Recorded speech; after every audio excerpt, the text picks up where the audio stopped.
नमस्कार, capital TV Bihar देख रहे हैं। मैं हूं आपके साथ शिवानी रतूड़ी। बिहार के राजनीतिक गलियारों में राष्ट्रीय जनता दल सुप्रीमो लालू प्रसाद यादव और उनके पूरे परिवार का नाम लंबे समय से कानूनी मुकदमों, केंद्रीय जांच एजेंसियों, सीबीआई, ईडी की कार्यवाहियों और अलग अलग आपराधिक मामलों के कारण चर्चा में रहा है। भारतीय राजनीति में शायद ही कोई ऐसा दूसरा परिवार होगा जिस पर इतने बड़े पैमाने पर भ्रष्टाचार, जमीन हड़पने और वित्तीय हेराफेरी के मामले दर्ज हुए हों। लालू परिवार के सदस्यों पर दर्ज मामलों में क्या कुछ हुआ है, कैसे पूरा परिवार फंसा हुआ है, किन किन मामलों में सजा हुई है, किन किन मामलों में एक्शन हुआ है, आइए जानते हैं विस्तार से। लालू प्रसाद यादव, सबसे पहले बात करते हैं लालू यादव की। तो लालू यादव के खिलाफ दर्ज मामलों में सबसे बड़ा और चर्चित मामला चारा घोटाला है। ये घोटाला 1990 के दशक में उस समय सामने आया जब बिहार के अलग अलग जिलों के सरकारी कोषागारों से पशुओं के चारे, दवाइयों और उपकरणों के नाम पर अवैध तरीके से करोड़ों रुपए की निकासी की गई थी। चारा घोटाले से जुड़े कुल मामले, लालू प्रसाद यादव के खिलाफ चारा घोटाला से जुड़े कुल 5 बड़े मामले, भ्रष्टाचार के मामले सीबीआई द्वारा दर्ज किए गए थे। इन सभी 5 मामलों में केंद्रीय अन्वेषण ब्यूरो यानी कि सीबीआई की विशेष अदालतों ने उन्हें दोषी करार दिया।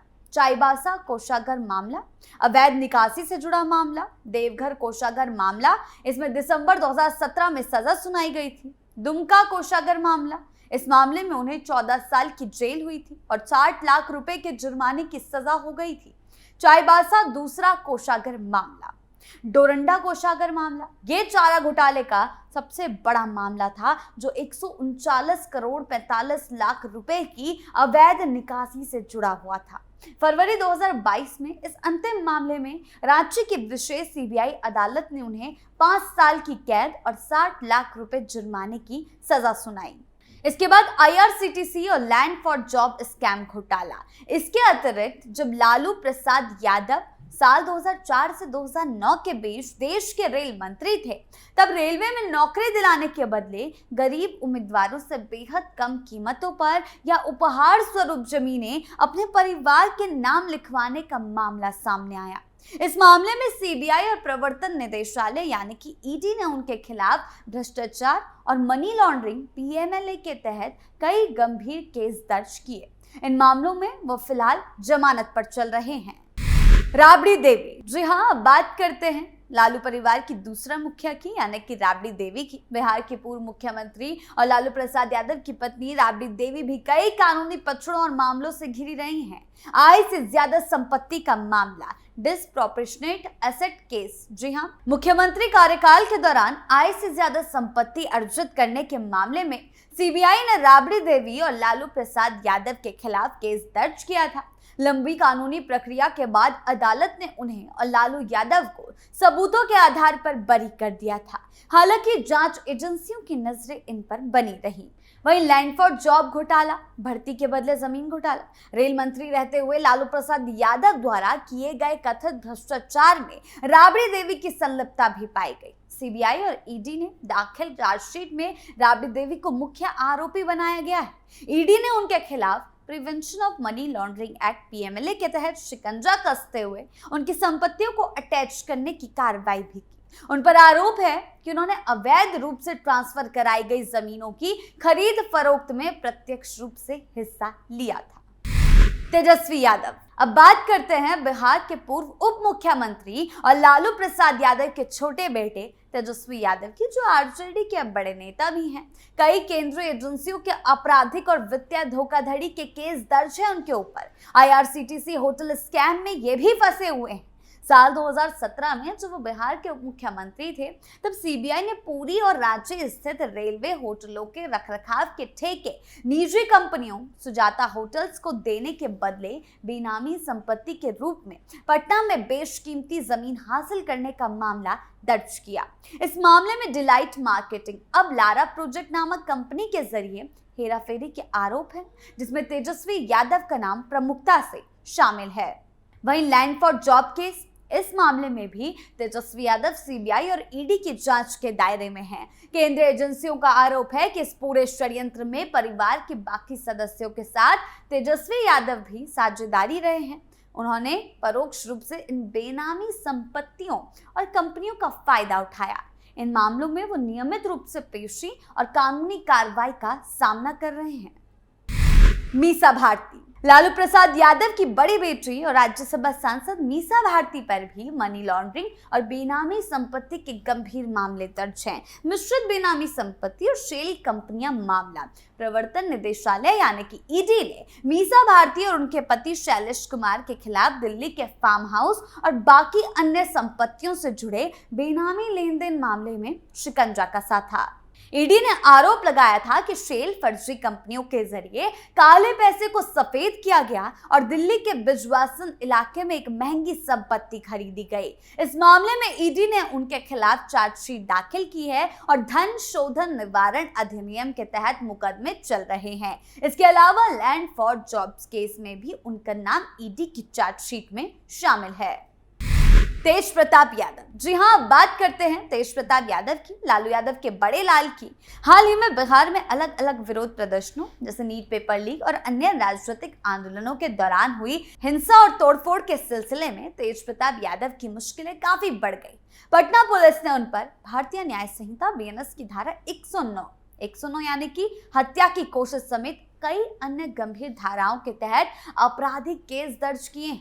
इस मामले में कोर्ट ने उन्हें न्यायिक हिरासत में भेजा है और दोष सिद्ध होने पर यानी कि दोष साबित होने पर इसमें उनको लंबी सजा भी हो सकती है। इसके अलावा चुनाव हलफनामों में संपत्ति की जानकारी छिपाने या आचार संहिता उल्लंघन के छुटपुट मामले भी समय समय पर इन पर दर्ज होते रहे हैं। रोहिणी आचार्य। अब बात करते हैं रोहिणी आचार्य की। लालू प्रसाद यादव को अपनी किडनी दान करने के बाद सुर्खियों में आए रोहिणी पर प्रत्यक्ष रूप से कोई पुराना बड़ा सजाए फत्ता आपराधिक मुकदमा दर्ज नहीं है, लेकिन लैंड फॉर जॉब घोटाले मामले में केंद्रीय जांच एजेंसियों की शुरुआती जांच और दस्तावेजों में उनका नाम भी संदिग्ध संपत्तियों ट्रांजैक्शन की संबंध में लिया गया है। हालांकि वो मुख्य चार्जशीट आरोपियों में प्रमुखता से नहीं है। परिवार के अन्य सदस्य जैसे हेमंत यादव, हेमा यादव आदि पर भी जमीन के अवैध हस्तांतरण के मामलों में ईडी और सीबीआई की चार्जशीट में कई गंभीर आरोप लगाए गए हैं। अगर कहा जाए पूरे लालू परिवार पर कुल मामलों की बात की जाए तो इसे इस प्रकार से समझा जा सकता है कि चारा घोटाला से जुड़े कुल 5 मामले सीधे तौर पर लालू यादव के नाम पर दर्ज रहे, जिनमें वो सजा काट चुके हैं। रेलवे लैंड फॉर जॉब घोटाले से जुड़ा एक बड़ा सामूहिक मामला जिसमें सीबीआई और ईडी ने लालू यादव, राबड़ी देवी, तेजस्वी, मीसा और हेमा को मुख्य आरोपी बनाते हुए चार्जशीट दाखिल की है। वहीं अगर आईआरसीटीसी की बात करें, होटल घोटाला और बेनामी संपत्ति मनी लॉन्ड्रिंग से जुड़े अलग अलग मामले में ईडी और इनकम टैक्स विभाग के पास विचाराधीन है। तेज प्रताप यादव पर राजनीतिक विरोध प्रदर्शनों, हिंसा के दौरान हत्या के प्रयास, बीएनएस सेक्शन 109 जैसी धाराओं के तहत हालिया आपराधिक मुकदमे दर्ज हैं। कुल मिलाकर पूरा लालू परिवार पिछले 2 दशकों से ज्यादा समय से चारा घोटाला से लेकर जमीन के बदले नौकरी, मनी लॉन्ड्रिंग जैसे लगभग आधे से ज्यादा दर्जनों से बड़े राष्ट्रीय स्तर के भ्रष्टाचार और आपराधिक मामलों के जाल में कानूनी लड़ाइयां लड़ रहा है। लालू यादव और उनके पूरे परिवार का कानूनी मामलों में उलझना भारतीय राजनीति के इतिहास में, बिहार के इतिहास में सबसे चर्चित और जटिल प्रकरणों में से एक है। इन आपराधिक और भ्रष्टाचार के मामलों में चारा घोटाला हो, लैंड फॉर जॉब हो, आईआरसीटीसी हो, परिवार के बुरी तरह फंसने के कारण उनकी व्यक्तिगत राजनीतिक साख के साथ साथ आरजेडी की पूरी नींव पर गहरा असर पड़ा है। भ्रष्टाचार के आरोपों से छवि को धक्का लगा है। जैसे लालू प्रसाद यादव ने अपनी राजनीतिक यात्रा की शुरुआत पिछड़ों, दलितों और शोषितों के अधिकारों, सामाजिक न्याय के नाम पर की थी, लेकिन जब उन पर, उनके परिवार पर गरीबों की जमीन हड़पने का, लैंड फॉर जॉब फर्जी कंपनियों के जरिए काले धन को सफेद करने का, सरकारी पदों का दुरुपयोग करने का, संपत्ति बनाने के आरोप लगे और वो सिद्ध हुए, तो सीधा सीधा विपक्ष में जो बैठा हुआ था उस दौरान विपक्षी दलों ने तो कहने का कोई मौका नहीं छोड़ा कि जो पार्टी गरीबों के हक की बात करती थी उसी ने सबसे ज्यादा गरीबों और बेरोजगारों के अधिकारों का सौदा किया है।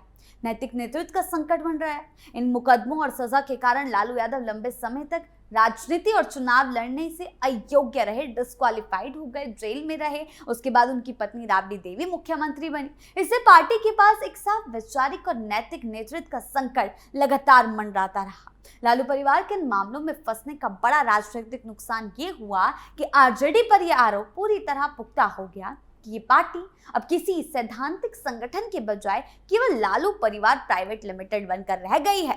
पार्टी के अंदर घुटन, पार्टी के तमाम वरिष्ठ और जमीनी नेता जिन्होंने लालू यादव के साथ दशकों तक संघर्ष किया, वो परिवार के सदस्यों जैसे तेजस्वी, तेज, मीसा को पार्टी का सर्वोच्च उत्तराधिकारी बनाए जाने से भी असहज महसूस करने लगे। कई कद्दावर नेता और संस्थापक सदस्य इसी पारिवारिक वर्चस्व और कानूनी मामलों के बोझ के चलते या तो पार्टी छोड़ गए या हाशिए पर चले गए, जिसका खामियाजा आज पूरे लालू परिवार को भुगतना पड़ रहा है। आपकी इन केसों को लेकर क्या राय है, हमें कमेंट सेक्शन में जरूर बताएं। धन्यवाद।